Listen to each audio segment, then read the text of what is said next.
Allora si potrebbe anche decidere di togliere questi, raccoglitori di indumenti.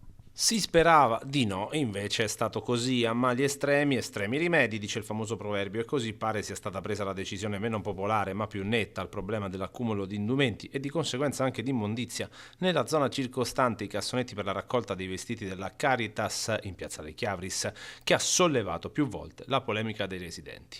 Il primo sopralluogo, fatto da TV12 in occasione di un matrimonio sabato alle 12, aveva attirato l'attenzione anche degli invitati. È una vergogna, anche perché io capisco che in pratica c'è qualcuno che avrà anche bisogno di questi vestiti. Allora qualcuno deve provvedere. Da lì subito sono stati tolti gli indumenti, ma lasciati i rifiuti, ripuliti poi dopo un nostro secondo passaggio lunedì durante Friuli in diretta dalla NET, sollecitata anche da parecchi politici cittadini interessati alla questione.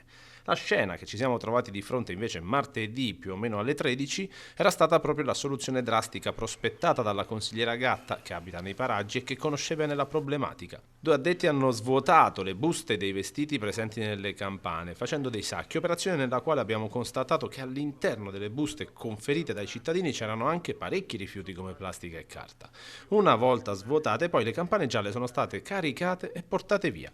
Non è il finale che ci si aspettava, ma quello che si è probabilmente reso necessario per colpa dell'inciviltà di alcuni, non tutti ovviamente, ma non si può non sottolineare che, ok, l'atteggiamento copia e incolla e che la legge degrado chiama degrado sia cosa scientifica, ma l'idea che più di qualcuno si senta in diritto di scaricare i propri rifiuti per strada solo perché c'è un accumulo di immondizia deve far riflettere.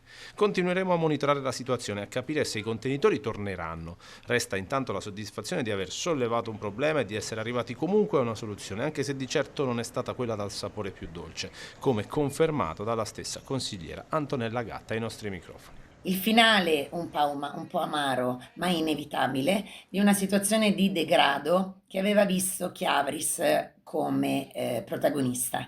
Ringrazio tutti i cittadini che mi hanno segnalato questa difficoltà e chi prontamente ha comunque risolto questa difficoltà. Ricordo comunque che è possibile lasciare i propri abiti nei due centri di raccolta sia in via Stiria che in via Rizzolo.